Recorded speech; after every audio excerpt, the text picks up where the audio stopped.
तो स्टूडेंट आज की इस वीडियो के अंदर हम शुरू करेंगे एक्सरसाइज 8.2 का सॉल्यूशन जो कि है chapter number 8 introduction to trigonometry of class 10th NCERT math. इससे पहले वाली वीडियो के अंदर 8.2 का बेसिक कॉन्सेप्ट कवर किया गया है, बहुत ही शानदार बेहतरीन तरीके से कॉन्सेप्ट को वहां पे क्लियर किया गया है। वही कॉन्सेप्ट के ऊपर बेस्ड सारे के सारे क्वेश्चन दिए गए हैं एक्सरसाइज के अंदर। तो पहले मेरी आपको एडवाइस यही है कि पहले 8.2 का जो इंट्रोडक्शन है उसको ढंग से समझिए।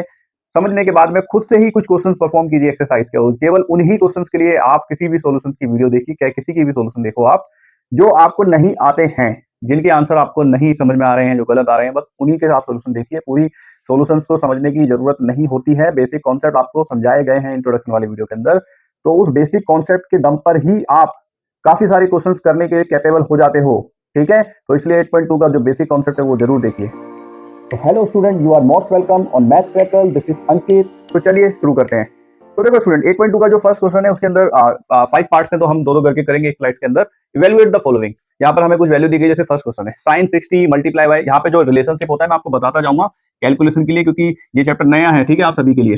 तो ये दोनों के बीच में कौन सा रिलेशन है, मल्टीप्लाई का, और यहाँ पे जो एडिशन का रिलेशन वो पहले से ही गिवन है, लिखा भी है। ठीक है, अब देखो sin 60 की वैल्यू क्या होती है। sin 60 का मतलब क्या है, साइन की value with respect to angle 60 degree. ठीक है, और हमने टेबल पढ़ी थी 8.2 के बेसिक कॉन्सेप्ट के अंदर, टेबल बनाना भी सिखाया था वहां पर। तो आपको काफी सारी वैल्यूज तो आपको सवाल करते करते ही याद हो जाएंगी। ठीक है, तो मैं तो आपसे ये कहूंगा कि आप टेबल एक बार बनाना सीख लीजिए, टेबल कैसे बन रही है, और आप चीजें फिर खुद ही कर पाओगे और आपको याद हो जाएंगी बेसिकली काफी सारी वैल्यूज। ठीक है, तो साइन 60 की वैल्यू रख देते हैं यहाँ पे। साइन 60 होता है √3/2 मल्टीप्लाई बाय cos 30 क्या होता है, वही जो साइन 60 होता है। ठीक है, then plus sine 30 again, sine 30 क्या होता है 1/2 मल्टीप्लाई बाय cos 60 कितना होता है, जो साइन 30 होता है। ठीक है, जिन बच्चों को वैल्यू नहीं समझ में आ रही है कहां से आ रही है ये सब, वो बुक के अंदर टेबल गिवन है, तो वो टेबल खोल लें और टेबल को देखते रहे कि क्या वैल्यू कैसी पुट करी जा रही है। ठीक है, अब अकॉर्डिंग टू बोर्ड मॉस हम पहले इसको सॉल्व कर लेते हैं। ये आ जाएगा 3, ये आ जाएगा 4, प्लस ये आ जाएगा 1 और ये आ जाएगा 4। अब इन दोनों को जब ऐड करेंगे 4/4, तो आंसर आ जाएगा यहाँ से आपका 1। ठीक है, सिंपल क्वेश्चन था, कुछ इसमें मुश्किल होना नहीं चाहिए, मेरे को नहीं लगता कुछ इसके अंदर मुश्किल चीज है। ठीक है, वैल्यू पुट करके सॉल्व करना है। अब यहाँ पर आ जाओ, देखो 2, इन दोनों के बीच में कौन सा रिलेशन होता है, ये मल्टीप्लाई का रिलेशन होता है। ठीक है, ये रिलेशन किसका होता है, tan 45 की जो भी वैल्यू है उसका स्क्वायर करेंगे और उसको फिर 2 से मल्टीप्लाई करेंगे। इसका मतलब ये है, मैं आपको रिलेशन साथ साथ बताता जा रहा हूँ। ठीक है, तो 2 मल्टीप्लाई बाय tan 45 कितना होता है 1, तो 1 का स्क्वायर, क्योंकि यहाँ पे 10 की पावर 2 है। ठीक है, प्लस cos 30, अब cos 30 कितना, तो cos 30 क्या होता है, जो sin 60 होता है। ठीक है, यानी कि √30 सॉरी √3/2। ठीक है, माइनस साइन 60, साइन 60 क्या होता है √3/2 और उसकी पावर 2। ठीक है, याद रखना पावर 2 लिखी हुई तो आपको लिखनी पड़ेगी वो पावर 2। ठीक है, अब सॉल्व कर देते हैं। 1 का स्क्वायर होता है 1 और 1 की मल्टीप्लाई 2 से होगी तो आंसर आएगा 2। √3 का स्क्वायर 3 और 2 का स्क्वायर होता है 4, माइनस 3 का √3 का स्क्वायर 3 और 2 का स्क्वायर हो गया 4। इससे तो ये कट गया क्योंकि एक पॉजिटिव एक नेगेटिव है, आंसर आ गया आपका 2। ठीक है, ये थे इसके 2 पार्ट, बाकी 3 पार्ट हो रहे हैं वो भी करते हैं। देखो स्टूडेंट, थर्ड पार्ट देखते हैं क्या बोला गया है। cos 45 divided by sec 30 plus cos sec 30। Again बस वैल्यू पुट करो और उसको सॉल्व करना है। ठीक है, कैलकुलेशन बेस्ड क्वेश्चन है ये। ठीक है, कैलकुलेशन यहाँ पर आपकी चेक हो जाएगी अच्छी खासी कितनी अच्छी कैलकुलेशन है। तो देखो cos 45, तो cos 45 होता है 1/√2 डिवाइडेड बाय sec 30। तो ये पूरा का पूरा पहले ब्रैकेट में लिख लेते हैं क्योंकि ये पूरा डिनोमिनेटर है। ठीक है, तो sec 30 होता है cos 30 का उल्टा, यानी कि 2√3 प्लस cos sec 30 होगा आपका 2। इसको सॉल्व कर लेते हैं, 3 की मल्टीप्लाई 2 से कर दो, सो 2√3 डिवाइडेड बाय √3। कैसे आया है ये आंसर, नीचे मैंने इसके नीचे 1 मान लिया है, इसकी मल्टीप्लाई होती है इससे, इसकी मल्टीप्लाई होती है इससे, और दोनों की मल्टीप्लाई होती है तो वो नीचे आता है।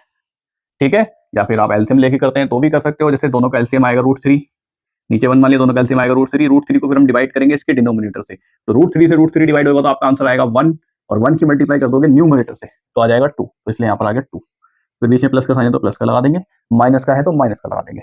अब सेम चीज हम यहाँ करेंगे, इसका डिनोमिनेटर है 1, 1 डिवाइड करेगा इस एलसीएम को, ठीक है, 3 को और √3 को, तो 1 किसी को भी डिवाइड करता है तो वैल्यू चेंज नहीं होती है, तो आंसर क्या आएगा √√3। जो आंसर आता है उसकी मल्टीप्लाई कर देते हैं न्यूमरेटर से, तो 2 से इसकी मल्टीप्लाई कर देंगे तो आंसर आ जाएगा 2√3। ठीक है, ये 1/√2 है।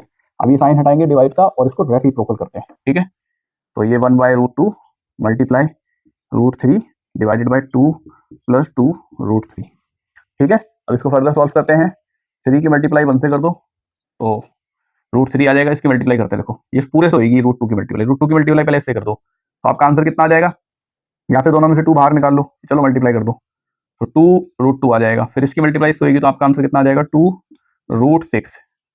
ठीक है, मैं आपको बता रहा हूँ यहाँ पे हुआ क्या, √6 कैसे आया, जैसे √3 की मल्टीप्लाई अगर आप √2 से लाइक 2 से करते हो तो आपका आंसर आएगा 2√3, लेकिन √3 की मल्टीप्लाई अगर आप √2 से करते हो तो आपका आंसर कितना आ जाएगा, 3 2 6 और 1 रूट में आएगा। ठीक है, ऐसे सॉल्व हुआ है ये। जो भी कैलकुलेशन यहाँ पर हो रही है, कुछ कुछ कैलकुलेशन होती है ना बच्चों को नहीं समझ में आती है, कि शुरू से नहीं समझाएगी, इसलिए मैं समझा देता हूँ, ठीक है, साइड में कि कैसे आ रहा है आंसर। अब देखो यहाँ पर 2 है, यहाँ पर भी 2 है, दोनों कॉमन बाहर ले लेते हैं। तो ये 2 को मैंने बाहर निकाल लिया, यहाँ पे बचता है कितना, √2 प्लस यहाँ पे बचता है √6। अब ये आगे सॉल्व नहीं हो रहा, लेकिन हमारी जो स्टैंडर्ड फॉर्म होती है, जो हमारा आंसर होता है, वो हमारी कोशिश ये रहनी चाहिए कि डिनोमिनेटर में हमारे अंडर रूट ना आए। ठीक है, तो इसलिए मैं यहाँ से अंडर रूट हटाने की कोशिश करूंगा। ठीक है, अंडर रूट हटाते हैं, तो अंडर रूट हटाने के लिए मैं क्या कर सकता हूँ, इसका रैशनलाइजेशन कर सकता हूँ। रैशनलाइजेशन में देखो, ये √2 + 6 है, तो मैं इसको कैसे लिख सकता हूँ, इसकी मल्टीप्लाई कर देता हूँ √2 - 6 से, ऊपर भी और नीचे भी। क्यों कर रहा हूँ मैं ऐसा, क्योंकि a + b और a - b का फॉर्मूला होता है। ठीक है, तो ये फॉर्मूला बन जाएगा, इसकी मल्टीप्लाई हो जाएगी इससे, देखो √3 से, √3 मल्टीप्लाई बाय √2 - √6, ये दोनों आपस में मल्टीप्लाई हो गए। अब इनकी मल्टीप्लाई होगी आपस में, तो आंसर क्या आएगा, 2 √2 प्लस √6 मल्टीप्लाई √2 - √6, ये आएगा आंसर। ठीक है, अब ध्यान से देखो, ये फॉर्मूला बन गया a + b और a - b। ठीक है, अब ये जो फॉर्मूला बन गया है, इसको फॉर्मूले की तरह लिख देते हैं। तो ऊपर वाला पहले सॉल्व कर देते हैं, जो भी आएगा इनका आंसर लिख देते हैं। तो √6 और माइनस √3 6 18। ठीक है, अब नीचे क्या क्या बचता है, देखो ये तो फॉर्मूला हो गया, a + b और a - b, 2 बच गया, और बाकी जो फॉर्मूला है a² - b², ये फॉर्मूला होता है a + b और a - b का, सबको पता है। ठीक है, अब देखो यहाँ पर होता क्या है, अब हम इसको सॉल्व करते हैं। 18 को आप सॉल्व कर सकते हो, 18 का मतलब होता है 3√2। कैसे आया देखो, 18 का मतलब क्या है, 9 × 2, और इसको हम कैसे लिख सकते हैं, 9 × √2, और 9 को कैसे लिख सकते हैं, 3 × √2, इसका मतलब क्या है, 3√2। ऐसे आया है। ठीक है, समझ में आ गया अच्छे से। अब नीचे वाले को सॉल्व कर लेते हैं। 2 की मल्टीप्लाई, 2 को भी 2 ही रहने देते हैं, इसका आ जाएगा, तो कुछ रूट से रूट कट जाएगा, तो 2 आ जाएगा, इस रूट से रूट कट जाएगा, तो 6 आ जाएगा। 2 में से 6 जाएंगे तो कितना बचेगा, -4, -4 की मल्टीप्लाई 2 से कर दो तो -8, तो नीचे बचता है -8 और ऊपर बचता है √6 - 3 √2। अब देखो यहाँ पर स्टैंडर्ड फॉर्म क्या होती है, स्टैंडर्ड फॉर्म के अंदर हमें नीचे डिनोमिनेटर पॉजिटिव चाहिए होता है, तो इसलिए माइनस का साइन ऊपर लगा देता हूँ मैं। ठीक है, तो नीचे बचेगा 8, और जब माइनस का साइन बाहर लगा देते हैं ऐसे करके, अब इसकी मल्टीप्लाई इससे कर दो, तो ये हो जाएगा -6 अंडर रूट, और हो जाएगा +3√2 डिवाइडेड बाई 8, ये आंसर आ जाएगा आपका। ठीक है, बुक के अंदर ये दिया गया है, मतलब इस प्लस वाले नंबर को पहले लिखा गया है, माइनस वाले को बाद में लिखा गया, एक ही बात है। ठीक है, तो इस तरीके से ये सॉल्व हो जाएगा। अब देखो इसका जो सेकंड पार्ट है वो करते हैं। सेकंड पार्ट के अंदर बोला गया है sin 30 plus tan 45 minus cosec 60, तो सबसे पहले वैल्यू पुट कर देते हैं। ठीक है, तो sin 30 होता है 1/2 प्लस tan 45 होता है 1, और माइनस cosec 60 होता है जो sin 60 की वैल्यू होती है उसका अपोजिट। ठीक है, अब यहाँ पे ये जो sec वाली वैल्यू उसको डिवाइड में लिख लेते हैं ऐसे करके, तो sec 30 होगा 2/√3। ठीक है, cosec 30 के बराबर ही होता है sec 30, फिर प्लस cos 60 होता है 1/2, sin 30 के इक्वल होता है, और cot 45 होता है tan 45 के इक्वल। ठीक है, इंट्रोडक्शन के अंदर मैंने सारी रिलेशन बताए हैं, कौन किसके इक्वल होता है और क्यों हो रहा है, आपका आंसर भी बताया मैंने, ट्रिक भी बताइए कैसे आप निकाल सकते हो ये डिवाइड है। अब इसको सॉल्व कर लेते हैं। देखो 2 × 2 और एक 3/2, ये तो ये आ जाएगा यहाँ पर। ठीक है, -2/√3,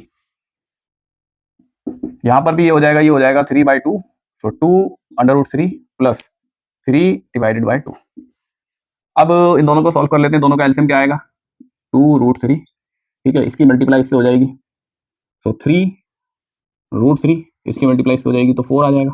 ठीक है, माइनस का यहाँ पे भी कर लेते हैं, दोनों का एलसीएम आएगा 2√3, 2 की मल्टीप्लाई 2 से होगी 4, √3 की मल्टीप्लाई 3 से होगी तो 3√3। ठीक है, बता रहा हूँ क्या होता है, एलसीएम लेते हैं ना तो वो यही आता है। एलसीएम लेके देखो, दोनों का एलसीएम लिया, 2/√3 आ गया, ध्यान से सुनना। इस एलसीएम को करेंगे इस डिनोमिनेटर से डिवाइड, तो जब मैं 2√3 को डिवाइड करूंगा 2 से, तो 2 से 2 कट जाएगा, आंसर कितना आएगा, √3, और √3 जो आंसर आता है √3 उसकी मल्टीप्लाई हो जाती है ऊपर वाले न्यूमरेटर से, तो 3 की मल्टीप्लाई किससे हो रही है, √3 से, यानी कि √3 यहाँ पे भी तो है, तो इससे ही कर दो ना सीधा डायरेक्ट। ठीक है, तो वो करा गया यहाँ पर, सेम चीज यहाँ पे भी करी गई है। ठीक है, आप एलसीएम लेके भी निकालोगे तब भी सेम आएगा। ठीक है, लेकिन ये थोड़ा इजी तरीका होता है कि इन दोनों की आपस में मल्टीप्लाई कर दो, इसकी मल्टीप्लाई इससे कर दो और इसकी मल्टीप्लाई इससे कर दो। ठीक है, और यहाँ पे आंसर लिख दो, बीच में प्लस का साइन है तो प्लस का लगा दो, माइनस का है तो माइनस का लगा दो। ठीक है, अब देखो यहाँ पर क्या हो रहा है, ये डिवाइड का साइन है, तो इसको सबसे पहले रेसिप्रोकल करो और इसको मल्टीप्लाई का साइन बनाओ। रेसिप्रोकल करते हैं तो राइट हैंड वाली चीज जो है वो रेसिप्रोकल हो जाती है जब साइन चेंज करते हैं। 2√3 से कट जाएगा। अब कहां तक पहुंच गए हम, यहाँ पर आ गया 3√3 -4 और यहाँ पर आ गया, ऐसे लिख लेते हैं 3√3 + 4। ठीक है, अब यहाँ पर ध्यान से देखो, हमारी कोशिश क्या रहनी चाहिए कि हम यहाँ से रूट को हटाएं, डिनोमिनेटर में से रूट को हटाएं। तो उसका रैशनलाइजेशन कर देते हैं। रैशनलाइजेशन करने के लिए अगेन वही, यहाँ पे इसको मान लो पूरे को a, इसको मान लो b, तो यहाँ पे a + b चल रहा है तो आप इधर पे a - b लिख लो, तो ये हो गया a - b। जो नीचे करा है वही ऊपर कर दो, फॉर्मूला बन गया a + b a - b, बस समझ में आया। और ऊपर वाले नंबर में भी एक फॉर्मूला बन जाता है, देखो √3 मल्टीप्लाई बाय 2 बार हो गया, देखो एक बार ये रहा √3 - 4 √3 - 4, तो 2 बार हो गया तो ऊपर स्क्वायर लगा दो इसके, दोनों को आपस में सोल्व कर दिया, ऊपर स्क्वायर लगा दिया। ठीक है, अब नीचे वाला देखो फॉर्मूला बनता है, ये भी एक 3√3 + 4 है और यहाँ पर 3√3 - 4 है, तो फॉर्मूला बन गया हमारा a² - b²। ठीक है, अब यहाँ पर ध्यान से देखो सॉल्व कर देते हैं। ऊपर भी एक फॉर्मूला लगेगा a - b का होल स्क्वायर। a - b का होल स्क्वायर क्या होता है, a² + b² - 2ab। ठीक है, सारी दुनिया को पता लग चुका है अभी तक क्या होता है फॉर्मूला। तो यहाँ पे लिख देते हैं a², हमारा a ये है, ये √3 है, ऊपर वाले को सॉल्व कर रहा हूँ मैं। ठीक है, a² + b² यानी कि 4 का स्क्वायर -2ab, तो 2 × ab, a ये रहा और b है 4। ठीक है, फिर डिवाइडेड बाय, इसको भी फॉर्मूले में लिख देते हैं, फॉर्मूले में लिख दिया, इसको सॉल्व कर देते हैं। इसका स्क्वायर क्या होगा, देखो 3 का स्क्वायर होगा 9 × √3 का स्क्वायर होगा 3, फिर माइनस का साइन, 4 का स्क्वायर होता है 16। यहाँ तक चीज क्लियर है, आप आगे समझो। यहाँ पर देखो इसको सॉल्व कर लो, 3 का स्क्वायर होता है 9, √3 का स्क्वायर होगा 3 और दोनों आपस में मल्टीप्लाई का रूल्स बनाते हैं ये, तो इसलिए मल्टीप्लाई बन जाएगा दोनों के बीच में। फिर प्लस का साइन, ये प्लस का साइन आ गया यहाँ पर बड़ा सा, 4 का स्क्वायर होता है 16 लगा दिया, माइनस 2 3 जा 6 और 6 4 जा 24 और √3, तो ये हो जाएगा 24 √3। मैंने क्या बताया, इसको x मान के सॉल्व करो। अगर यहाँ पे कहीं पर x लिखा हुआ 3x तो क्या करोगे, 2 3 जा 6 6x हो जाएगा, 6x की मल्टीप्लाई आप 4 से करोगे तो 24x हो जाएगा, है ना। तो मैंने आपको पहले बता दिया इसको आपको सॉल्व कैसे करना है, x y z मानकर, वेरिएबल मानकर। नीचे वाले में देख लो, 9 3 जा 27 -16, आप सॉल्व कर देते हैं। 9 3 जा यहाँ पर 27 आ गया, +16 -24 √3, नीचे बचेगा 11 और इसको सॉल्व कर लेते हैं। 7 और 6 3, तो 43 - 24 बाय √3, 24 मल्टीप्लाई बाय √3 और 11, ये आपका आंसर आ जाएगा। ठीक है, ये भी अच्छे क्वेश्चन थे, कैलकुलेशन बेस्ड क्वेश्चन थे, यहाँ पर कैलकुलेशन में चुकना नहीं है आपको। ठीक है, कैलकुलेशन आपको ज्यादा से ज्यादा क्वेश्चन करने हैं, तभी आपकी कैलकुलेशन यहाँ पर स्ट्रॉन्ग हो पाएगी, अदरवाइज कैलकुलेशन में गलती होती रहेंगी। तो ये आंसर आप सोल्व करने सीख भी जाओगे। इसमें 2 कॉन्सेप्ट है, एक तो आपको वैल्यू याद रखनी है, वैल्यू क्या है, और वो याद रखने का तरीका क्या है, ज्यादा से ज्यादा क्वेश्चन को परफॉर्म करो। दूसरी चीज, आपको सारे स्टेप्स का ध्यान रखना है कि कहीं पर आपने साइन गलत तो नहीं कर दिया है, कैलकुलेशन सही करी है, प्रॉपर रैशनलाइजेशन करा है। रैशनलाइजेशन करने के वक्त क्या पता कुछ फॉर्मूले बन रहे हो, जैसे मैंने नीचे फॉर्मूला बनाने की कोशिश करी तो ऊपर ऑटोमेटिकली a - b का होल स्क्वायर का फॉर्मूला बन गया। तो आपको इसका भी ध्यान रखना है कि फॉर्मूला बन रहा है तो फॉर्मूला लगा के उसको एक्सपेंड कर सकते हो। ठीक है, ये था इसका 4th पार्ट, इसका एक पार्ट और है 5th, वो भी करते हैं। देखो फ्रेंड, 5th पार्ट समझते हैं, बहुत ही कहने को 5th पार्ट है लेकिन जल्दी हो जाएगा, क्योंकि जब भी स्क्वायर दे देते हैं ना आपको, तो आपका काम आसान हो जाता है, क्योंकि कोई भी रूट की वैल्यू होती है तो स्क्वायर के बाद में सॉल्व होकर वो सिंपल वैल्यू बन जाती है, रैशनल नंबर बन जाता है। कैसे, देखो यहाँ पर देखेंगे हम 5, ब्लैक मार्कर ले लेते हैं, 5 मल्टीप्लाई बाय cos 60। cos 60 की वैल्यू कितनी होती है, 1/2, और cos का स्क्वायर है तो इसका भी स्क्वायर होगा। फिर प्लस 4 मल्टीप्लाई बाय sec 30। अब sec 30 की वैल्यू कितनी होती है, 2/√3 और इसका स्क्वायर, माइनस tan 45, तो tan 45 की वैल्यू कितनी होती है, 1 और 1 का square, divided by sin 30। sin 30 कितना होता है, 1/2 और उसका स्क्वायर, क्योंकि sin का स्क्वायर है, प्लस cos 30 होता है √3/2 और इसका स्क्वायर। ठीक है, तो अब यहाँ पर देखो कैसे ये जो अंडर रूट है कैसे हट रहा है, देखो इसका आप स्क्वायर करोगे 1/2 का तो आपका आंसर कितना आएगा, 5 मल्टीप्लाई बाय 1/4। ठीक है, प्लस यहाँ पे आप 4 लिखोगे, मल्टीप्लाई बाय 2 का स्क्वायर कितना होता है, 4, √3 का स्क्वायर कितना होता है, 3, √3 का स्क्वायर 3 होता है, √3 मल्टीप्लाई बाय √3, आपका आंसर आएगा √9 और √9 होता है 3। ठीक है, तो डायरेक्ट ही काट सकते हो आप स्क्वायर से। ठीक है, -1 का स्क्वायर क्या होता है, 1। अब नीचे आ जाओ, ये तो ऊपर के नंबर है, नीचे आ जाओ, इसको सॉल्व कर लो। 1 का स्क्वायर तो 1 ही होता है, 2 का स्क्वायर 4 होता है, प्लस √3 का स्क्वायर क्या होगा, 3, और 2 का स्क्वायर क्या होगा, 4। इसका मतलब है दोनों के ऊपर स्क्वायर है बेटा, इसके ऊपर भी इसके ऊपर भी। ठीक है, एक्सपोनेंशियल पावर के अंदर आपने सीखे होंगे ना ये रूल, दोनों के ऊपर होती है ये स्क्वायर। अब इसको सॉल्व कर देते हैं, देखो ये मल्टीप्लाई का साइन है तो ये सॉल्व होगा पहले, ये सॉल्व होगा पहले। ठीक है, तो ये कितना आ जाएगा आपका, 5/4। इसको लिख लेते हैं 5/4 प्लस ये कितना आ जाएगा 4 4 16 डिवाइडेड बाय 3 -1 और नीचे क्या बच रहा है हमारे पास में, तो 4 को या तो कॉमन ले लेते हैं, 4 को एलसीएम ले लेंगे, 4 ही आएगा और 1 और 3 4, ठीक है। तो नीचे आता है 4/4, ठीक है, सही से लिख देता हूँ यार ऊपर वाले 4 को 4/4, ठीक है। अब 4/4 से तो देखो 4 से 4 कट जाएगा तो आपका आंसर आ जाएगा 1, तो नीचे तो बचता है हमारे पास में 1, ऊपर वाला बच गया उसको सॉल्व कर लो। 5 3 4 3 और ये 1, तीनों का एलसीएम ले लो, तीनों का एलसीएम कितना आएगा 12। एलसीएम लेने का भी आपको एक तरीका बता देता हूँ, जो सबसे बड़ा नंबर होता है ना, जैसे यहाँ पे 4 है 3 है और 1 है, जो सबसे बड़ा नंबर है इसकी टेबल पढ़ो जब तक एक ऐसा नंबर ना मिल जाए जो बाकी के जो 2 नंबर बचे हैं या 3 नंबर बचे हैं या 1 नंबर बचा है उनकी टेबल में ना आते हो। जैसे 4 बनता होता है 4, अब 4 केवल 4 की टेबल में आता है, 1 की टेबल में आता है लेकिन 3 की टेबल में नहीं आता, तो आगे पढ़ो 4 2 8, 8 1 की टेबल में भी आएगा, 4 की टेबल में भी आएगा लेकिन 3 की टेबल में नहीं आएगा। फिर आगे पढ़ो 4 3 12, 12 देखो 3 की टेबल में भी आएगा, तो 12 ही होगा यहाँ पर क्या एलसीएम, ठीक है। तो आप ऐसे एलसीएम ले सकते हो। जैसे मैं आपको कुछ एग्जांपल देता हूँ, जैसे मैं आपसे बोलूँ कि बेटा 5 और 6 का एलसीएम निकालो, तो आप कैसे, आप 6 की टेबल पढ़ो, 6 1 6 केवल 6 की टेबल में आएगा, फिर 12 भी नहीं आएगा 5 की टेबल में, आपको चेक करना 5 की टेबल में भी आना चाहिए, और 6 3 सा आप आ जाओगे 18 पर, फिर 24, फिर 30, आप देखोगे 30 जो है वो 5 की टेबल में भी आता है, तो 30 हो जाएगा इसका एलसीएम, ठीक है। तो आप ऐसे एलसीएम निकाल सकते हो। तो तीनों का एलसीएम कितना आएगा 12, नीचे तो 1 बचा है, 1 की कोई वैल्यू नहीं है, ठीक है। इन तीनों का एलसीएम कितना आ गया 12, अब ऊपर सॉल्व कर लेते हैं। देखो 12 को हम डिवाइड करेंगे जिससे 4 से, तो आपका आंसर आएगा 3, 3 को हम 5 से मल्टीप्लाई कर देंगे तो आपका आंसर आ जाएगा 50, फिर 12 को डिवाइड करेंगे 4 से, आपका आंसर आएगा, सॉरी 3 से डिवाइड करेंगे 12 को तो आपका आंसर आएगा 4, 4 को मल्टीप्लाई कर देंगे 16 से, तो ये आपका आंसर आ जाएगा 64, फिर 12 को डिवाइड करेंगे 1 से तो आपका आंसर आएगा 12, 12 की मल्टीप्लाई हो जाएगी ऊपर वाले 1 से तो माइनस का 12। अब इसको सॉल्व कर देते हैं, ठीक है। 15 में से 12 जाएंगे बचेगा 3, पॉजिटिव 3 बचेगा और ये इसके अंदर ऐड हो जाएगा, तो 67 ऊपर बचेगा और नीचे बचेगा 12, यही आंसर हो जाएगा और इसको मिक्स फ्रैक्शन में भी लिया जा सकता है, ठीक है। तो ये था फिफ्थ पार्ट क्वेश्चन नंबर 1 का। अब देखते हैं क्वेश्चन नंबर 2। देखो स्टूडेंट, क्वेश्चन नंबर 2 समझते हैं। बोला गया है choose the correct option and justify your answer, यानी कि आपकी जो चॉइस है उसको जस्टिफाई भी करना है हमें। तो देखो मैं एक एक करके सॉल्व करवाता हूँ। जैसे क्वेश्चन नंबर 2 का जो फर्स्ट पार्ट है वो बोला गया है 2 10 30 1 plus 10 square 30 is equal to, क्या होगा, यहाँ पे 4 ऑप्शन है A B C D, 4 option में से क्या होगा, ठीक है। हम यहाँ पे सॉल्व करेंगे एक एक करके। तो यहाँ पे देखो सिंपल, आप वैल्यू पुट करो यहाँ पर इसकी, ठीक है। तो जैसे 2 है 10 30, तो 10 30 क्या होता है 1/√3 होता है 10 30 डिवाइडेड बाय 1 प्लस 10 स्क्वायर 30, अब 1/√3 है तो उसका स्क्वायर कर दो, ठीक है। अब देखो यहाँ पर क्या होगा, 2 1 जा 2 और √3 है नीचे, 1 प्लस यहाँ पे स्क्वायर कर दो, 1 का स्क्वायर 1, √3 का स्क्वायर 3, ठीक है। अब इसको सॉल्व कर देते हैं। देखो 3 1 जा होता है 3, ऊपर तो सेम रहेगा 2/√3 रहेगा ऊपर, नीचे क्या आ जाएगा, देखो 3 1 जा 3 और एक 4, तो 4/3 आ गया, ठीक है। अब देखो यहाँ पर होगा क्या, ये वाला 2 इस 4 को डिवाइड करेगा, ठीक है, या फिर आप ऐसे लिख लो फॉर योर बेटर कन्वीनियंट, आप ऐसे करके लिख लो, ठीक है। इसको और इसको डिवाइड में लिख लिया, अब इसको लिख दो मल्टीप्लाई में, ठीक है।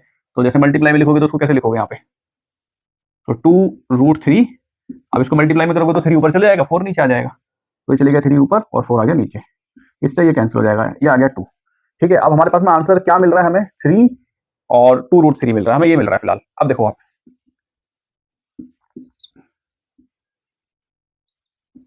ये मिल रहा है हमें। अब यहाँ पर ऑप्शन क्या है, देखो sin 60 cos 60 tan 60 और sin 30, मतलब क्या किसी की वैल्यू ये होती है, हम टेबल में आप निकल कर देखो क्या किसी की वैल्यू ये है, नहीं, कोई भी ऐसा नंबर नहीं है जिसकी वैल्यू 3 डिवाइडेड बाय 2√3 है। तो हम इसको फर्दर सॉल्व करेंगे। देखो मैं 3 को कैसे लिख सकता हूँ, √3 मल्टीप्लाई बाय √3, इस 3 को ऐसे लिख सकते हैं ना, और नीचे बच गया 2 मल्टीप्लाई बाय √3, तो √3 से √3 कट जाएगा और आपका आंसर क्या आ जाएगा, √3 डिवाइडेड बाय 2। अब देख लो √3 डिवाइडेड बाय 2 किसकी वैल्यू है, √3 डिवाइडेड बाय होता है sin 60, sin 60 होता है √3/2, तो इसलिए हमारा ऑप्शन हो जाएगा ये करेक्ट, ठीक है। और ये हो जाएगा इसका जस्टिफिकेशन, आपको ऐसे ही दिखाना जस्टिफिकेशन, ठीक है, ये दिखाना है आपको। अब जैसे सेकंड वाला पार्ट देखते हैं। सेकंड वाले पार्ट के अंदर पूछा गया 1 minus 10 square 45 and divided by 1 plus 10 square 45, zero answer, देखो कैसे जीरो आंसर है। अब वैल्यू पुट कर लो, 1 माइनस 10 स्क्वायर 45, 45 की वैल्यू क्या होती है 10 पर 1 होती है, और 1 का स्क्वायर करेंगे तो 1 ही आंसर आएगा। नीचे देख लो 1 प्लस 10 स्क्वायर 45, यानी कि अगेन 1 का स्क्वायर। अब देखो 1 माइनस 1 और 1 प्लस 1, तो ऊपर आ गया 0, नीचे आ गया 2, 0.2 क्या होता है, 0 ही होता है, तो ये हो गया इसका जस्टिफिकेशन, और ऑप्शन डी जो है वो इसका सही आंसर है। अब देखो थर्ड वाला, sin 2a is equals to 2 sin a is true when a is equals to, आप बुक में भी देख सकते हो क्वेश्चन कैसे लिखे हुए, पूछा गया है कि sin 2a इक्वल होगा 2 साइन ए के, कब होगा, जब ए की जो वैल्यू है, जो ए की जो वैल्यू वो क्या होगी, 0 डिग्री हो या 30 डिग्री हो या 45 हो या 60 हो। तो ऐसे में आप इसकी वैल्यू पुट करके देखो यहाँ पर, ठीक है। आप आंसर लगाओगे, उससे लगाने से पहले आप इसकी वैल्यू पुट करोगे यहाँ पर।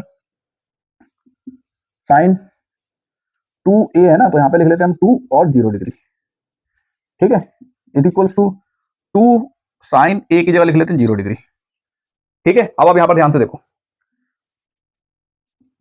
2 को 0 से मल्टीप्लाई जब आप करोगे, पहले मल्टीप्लाई होगा क्योंकि 2a है, ए का डबल है, वो साइन का डबल नहीं है, ए का डबल है।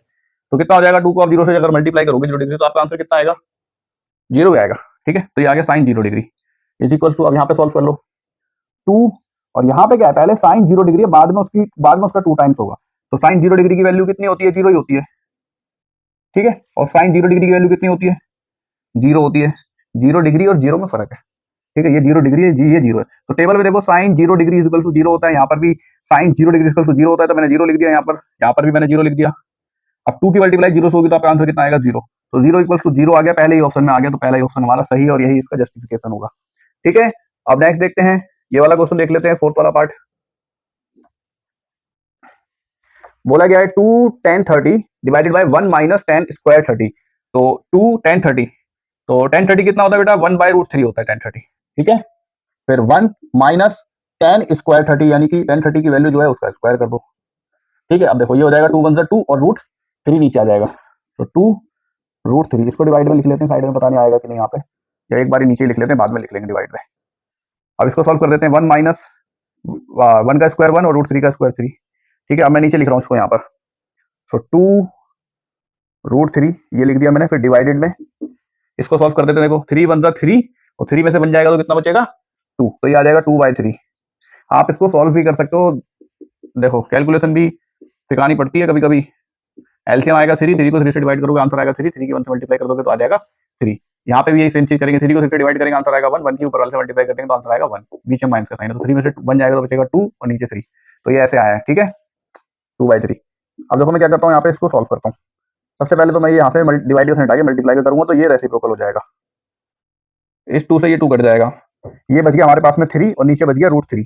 अब देखो क्या 3 और रूट 3 किसी की भी वैल्यू होती है, किसी की भी वैल्यू नहीं है 3 और रूट 3, क्योंकि हमें ऑप्शन क्या दिए गए, cos 60 दिया गया है, tan 60 दिया गया है, sin 60 और sin 30, इनमें से किसी की वैल्यू इस रूप में है ही नहीं ऐसी शक्ल में। तो हम क्या करेंगे, यहाँ पे इसको ऐसे कर लेते हैं, ऊपर वाले 3 को लिख लेते हैं, इससे ये कट जाएगा, आपका आंसर कितना आ जाएगा, रूट 3। और रूट 3 किसकी वैल्यू होती है, tan 60 की वैल्यू होती है रूट 3, तो वो जस्टिफिकेशन है, ये इसका आंसर है, ठीक है। ये भी सिंपल सादा अच्छा क्वेश्चन था। अब देखते हैं क्वेश्चन नंबर 3। देखो फ्रेंड, क्वेश्चन नंबर 3 समझते हैं। ऐसा सेम एक क्वेश्चन हमने लाइव इंट्रोडक्शन वाली वीडियो बेसिक कॉन्सेप्ट के अंदर भी किया था। बोला गया है tan a plus B equal to under root 3 है and tan a minus B equal to under root like 1 upon under root 3 है। बोला गया है कि a प्लस बी की जो वैल्यू है कंबाइनिंग, वो 0 से तो बड़ी है, 0 से बड़ी है, ठीक है, लेकिन 90 के या तो इक्वल है। देखो ये वाला जो साइन का मतलब होता है ना, इसका मतलब होता है या तो वो इक्वल है या फिर ग्रेटर देन है, तो दोनों को कंबाइन करके ऐसे करके लिखते हैं, ठीक है। तो या तो वो 90 के इक्वल है या फिर 90 उनसे बड़ा है, ठीक है, यानी कि 90 से छोटे हैं। ए और बी में से ए की वैल्यू बड़ी है, ठीक है, तो हमें निकालना है ए और बी दोनों की वैल्यू। देखो बहुत ही सिंपल तरीके से ये क्वेश्चन हो जाएगा, एग्जाम के अंदर आएगा 2 मार्क्स का या 1 मार्क्स का जो भी। तो tan a plus B is equal to under root 3 है, ठीक है। दूसरी तरफ tan a minus B is equal to 1 by root 3 है, ठीक है। अब आप यहां पर देख लो, a प्लस बी की वैल्यू क्या हो जाएगी, यहाँ पे अंडर रूट 3 का होती है tan की वैल्यू tan 60 पर होती है, ठीक है, यानी कि a और b की जो वैल्यू होगी वो कितनी होगी, tan 60 होगी, ठीक है। यहां पर 1 बाय रूट 3 कब होती है tan की वैल्यू, tan 30 पर होती है, यानी कि a माइनस बी की वैल्यू क्या होगी, 30 डिग्री होगी। a और माइनस बी की वैल्यू जो है वो 30 डिग्री होगी, 30 डिग्री होगी ना, a माइनस बी की वैल्यू, तभी तो tan 30 डिग्री के इक्वल लिखा हुआ है 1 बाय रूट 3, tan 30 डिग्री के इक्वल ही तो लिखा हुआ है 1 बाय रूट 3, तो इसलिए a माइनस बी की वैल्यू 30 डिग्री रही होगी। सेम एज इट इज यहाँ पर भी देखो, tan 60 degree is equals to root 3, तो a प्लस बी की जो वैल्यू वो 60 रही होगी, समझ में आ रहा है। तो हमारे पास में दोनों इक्वेशन होगी, दोनों इक्वेशन को ऐड कर दो, इसको मान लेते हैं इक्वेशन नंबर फर्स्ट, ये हो जाएगी इक्वेशन नंबर सेकंड।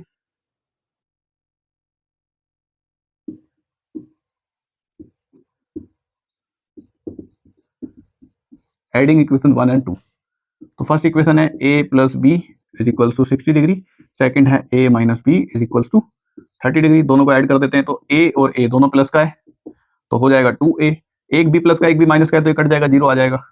30 और 60 हो जाएगा 90 डिग्री, 290 को मिनिमाइज कर देगा तो a की वैल्यू आ गई 45। अब अगर a की वैल्यू 45 आ गई तो किसी में भी पुट कर सकते हो, you can put it either in the one और सेकंड। तो मैं फर्स्ट वाली में ऐड कर देता हूँ, पुट कर देता हूँ, सब्स्टिट्यूट कर देता हूँ उसकी वैल्यू को, a plus B is equal to 60 degree है तो a की जगह लिख देते हैं 45 plus B is equal to 60 degree, तो b की वैल्यू यहां से आ जाएगी 15 डिग्री। ठीक है, a की वैल्यू आ गई 45, b की आ गई 15 डिग्री। देख लो a प्लस बी 45 प्लस 15 60 आ गया, 45 माइनस 15 30 आएगा। और यहाँ पर भी हमारी वैल्यू सेटिस्फाइड हो रही है कि a और b की वैल्यू 0 से बड़ी है, 90 के या तो इक्वल होगी 90 से छोटी होगी या तो 90 बड़ा होगा, तो a और b की कंबाइंड वैल्यू कितनी है 60 डिग्री। यहाँ पे भी आप देख सकते हो 45 और 15 दोनों मिला के 60 आएगा तो 90 से छोटा होगा। ठीक है, ठीक था क्वेश्चन, था क्वेश्चन नंबर 3। अब देखते हैं क्वेश्चन नंबर 4। देखो स्टूडेंट, तो स्टूडेंट क्वेश्चन नंबर 4 समझते हैं, इसके अंदर ट्रू फॉल्स बताना है और हमें अपना आंसर भी जस्टिफाई करना है। तो देखो जो हमारा फर्स्ट पार्ट है sine a plus B and sine a plus sine B, क्या ये ट्रू है या फॉल्स है बताना है। तो आप यहाँ पर कुछ वैल्यू अज्यूम करके देख लो, जैसे मान लो let a is equal to 30 मान लो और b इज इक्वल टू 60 मान लो, और यहाँ पे पुट कर देख लो।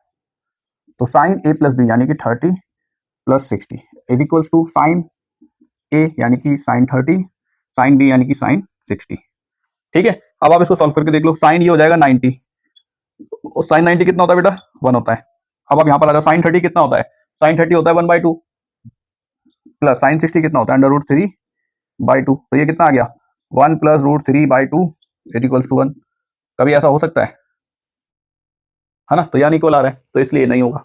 हाँ कुछ केसेस के अंदर हो जाएगा, जैसे आप ए की वैल्यू अगर आप 0 मान लो, दूसरे की आप 90 मान लो, तब हो जाएगा 1 and 1 आ जाएगा, लेकिन हमेशा नहीं होगा, कुछ एक केस के अंदर ही हो रहा है ये। ठीक है, जैसे आप यहाँ पे 1 मान लो, ए की वैल्यू आप 0 मान लो, ठीक है, जैसे यहाँ पे करा देता हूँ, ए की वैल्यू मान लो 0, तो साइन 0 और बी की वैल्यू मान लो 90 is equal to sine 0 plus B की वैल्यू होगी आपकी साइन 90। अब आप यहाँ पर देखो साइन 0 डिग्री और 90 डिग्री कितना हो जाएगा 90 डिग्री हो जाएगा, और साइन 90 डिग्री की वैल्यू होती है 1। अब आप यहाँ पर साइन 0 की वैल्यू होती है 0 प्लस साइन 90 की वैल्यू होती है 1, तो ये आ गया 1, 0 प्लस 1 इज 1, तो यहाँ पर आ जाएगा, लेकिन हर केस के अंदर नहीं है, एक ही केस के अंदर ऐसा हो रहा है, तो इसलिए ये फॉल्स है। ठीक है, तो यहाँ पे लिख देंगे हम फॉल्स, फॉल्स लिखना है और हमारी जो स्टेटमेंट है वो ये रहेगी, ये हमारा जस्टिफिकेशन है। ठीक है, सेकंड पार्ट देखो, the value of sine theta increases as the theta increases, गलत। ठीक है, कैसे देखो, आप इसका आंसर सिंपल लिख सकते हो, आप टेबल के अंदर देख सकते हो, the value of sine theta increases as theta get increased in value table. जो वैल्यू टेबल दी गई है हमें बुक के अंदर, उसके अंदर साइन की जो वैल्यू है वो बढ़ती चली जाती है, पहले 0 होती है, फिर 1/2 होती है, फिर 1/√2 होती है, यानी कि थोड़ी और बढ़ जाती है, फिर 3 लाइक √3/2 होती है, फिर उसके बाद में 1 आ जाती है, तो वैल्यू जो है वो बढ़ती चली जाती है साइन। ठीक है, तो इसलिए यहाँ पे हम लिख देते हैं फॉल्स। ये टेबल पता नहीं आपको दिख रहा होगा, इन वैल्यू टेबल, हैंस फॉल्स। ठीक है, द वैल्यू ऑफ साइन, अच्छा इसमें इंक्रीज था, ठीक है बेटा, तो ये आंसर हमारा ट्रू होगा, फॉल्स नहीं होगा, क्योंकि इसके अंदर इंक्रीज ही बोला गया और साइन बोला गया है, तो ये हो जाएगा हमारा ट्रू, क्योंकि उसके अंदर जो है वो वैल्यू हमारी बढ़ती हुई जाती है। ठीक है, अब नेक्स्ट देखते हैं, the value of cos theta increases as theta increases, हाँ तो ये फॉल्स है, क्योंकि कॉस की जो वैल्यू होती है वो साइन का उल्टा होती है, साइन की वैल्यू बढ़ती है लाइक 0, 1/2, 1/√2, √3/2 एंड 1, और यानी कि 1 यहाँ पे साइन की हाईएस्ट वैल्यू है जो 90 पर आती है, और कॉस की 1 कब आती है वैल्यू 0 पर आती है कॉस की 1 वैल्यू, और फिर उसके बाद में वो घटती चली जाती है, कम होती चली जाती है, तो यहाँ पर बोला गया कि यहाँ पर भी बढ़ती है, तो ये गलत है। ठीक है, तो हम यहाँ पे लिख देते हैं फॉल्स और जस्टिफाई कर देते हैं, सेम चीज लिख देंगे ऊपर वाली जैसा लिखा हुआ उसी रिस्पेक्ट में लिख देंगे, the value of cos theta decreases as theta get increase. जैसे जैसे थीटा जो है वो बढ़ता चला जाता है, वैल्यू उसकी कम होती चली जाती है, कहां पर होता है ऐसा, इन द वैल्यू टेबल। ठीक है, नेक्स्ट देखते हैं, ये सेकंड था, थर्ड देखते हैं। अब अच्छा ये थर्ड ही था, एक हमने यहाँ कर दिया क्योंकि ये फोर्थ हो गया। ठीक है, अब देखते हैं नेक्स्ट। ऐसे देखो और भी चीजों की वैल्यू पूछ सकते हैं, जैसे साइन और कॉस का दिया गया, tan का भी पूछ सकते हैं, कॉस का भी पूछ सकते हैं, कॉसेक का भी पूछ सकते हैं, सेक का भी पूछ सकते हैं। ठीक है, फोर्थ देखते हैं, sine theta is equal to cos theta for all value of theta. ये भी फॉल्स है, देखो कैसे, sine theta is equal to cos theta. अब आपको यहाँ पे करना क्या है, टेबल खोलनी है, टेबल के अंदर देखना है, आप देखोगे कि साइन 45 इक्वल होता है कॉस 45 के, दोनों की वैल्यू 1/√2 होती है। ठीक है, लेकिन बाकी सभी वैल्यू दोनों की अलग होती है, जैसे साइन 0 जो है वो 0 होता है, कॉस 0 1 होता है। ठीक है, तो केवल 45 वाली छोड़कर बाकी सारी की सारी वैल्यू अलग होती है, तो इसलिए हम यहाँ पर लिखेंगे, इसका आंसर क्या लिखेंगे, यहाँ पर लिख देते हैं इसका answer, apart from sine 45 and cos 45 all the value of sin theta and cos theta is different। ठीक है, तो इसलिए ये क्या हो जाएगा, फॉल्स। अब देखो नेक्स्ट फिफ्थ वाला देखते हैं, cot A is not defined for A की वैल्यू यहाँ पे क्या है, 0 डिग्री। हाँ, तो साइन लाइक tan 90 की वैल्यू जो होती है नॉन डिफाइंड होती है, तो cot 0 की वैल्यू नॉन डिफाइंड होती है, तो यहाँ पे लिख देते हैं ट्रू, और यहाँ पे लिख देते हैं cot 0 degree is not defined and value table. बस ये जस्टिफिकेशन है इसका, टेबल देखकर ये सारे आंसर हो जाते हैं आपसे। तो ये था एक्सरसाइज 8.2 का लास्ट क्वेश्चन, क्वेश्चन नंबर 4।